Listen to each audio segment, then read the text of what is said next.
on in her life. He put the paper down angrily. What about you blokes, anyway? When are you going to do something?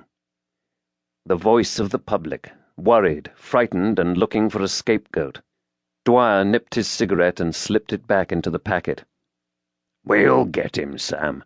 He'll overreach himself. These nutcases always do. Which didn't sound very convincing even to himself, and Harkness laughed harshly. And how many more women are going to die before that happens? Tell me that. His words echoed back to him flatly on the night air as Dwyer moved away into the night.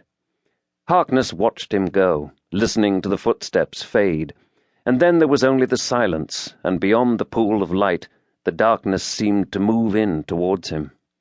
He swallowed hard, fighting back the fear that rose inside, switched on the radio and lit a cigarette.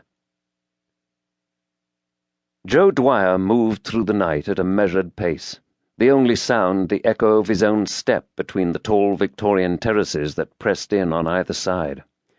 Occasionally he paused to flash his lamp into a doorway, and once he checked the side door of a house which was by day the offices of a grocery wholesaler. These things he did efficiently, because he was a good policeman, but more as a reflex action than anything else.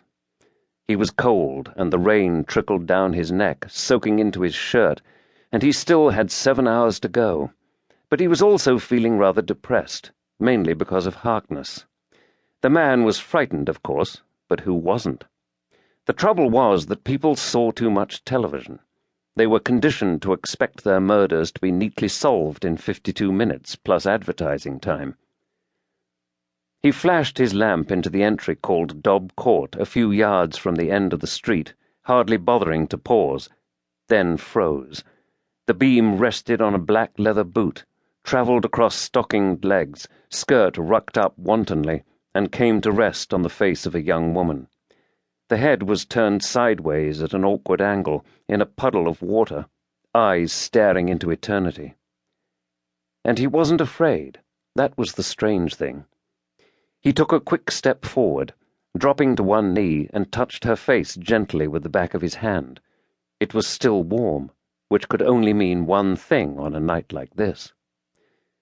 He was unable to take his reasoning any further. There was the scrape of a foot on stone. As he started to rise, his helmet was knocked off, and he was struck a violent blow on the back of the head. He cried out, falling across the body of the girl, and someone ran along the entry behind him and turned into the street. He could feel blood, warm and sticky, mingling with the rain as it ran across his face, and the darkness moved in on him. He fought it off, breathing deeply, his hand going inside his cape to the two-way radio in his breast pocket.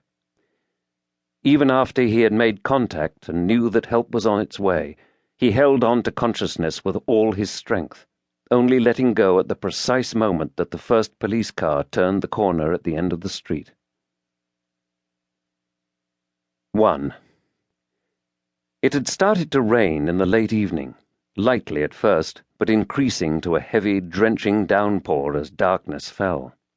A wind that, from the feel of it, came all the way from the North Sea, drove the rain before it across the roofs of the city to rattle against the enormous glass window that stood at one end of Bruno Faulkner's studio.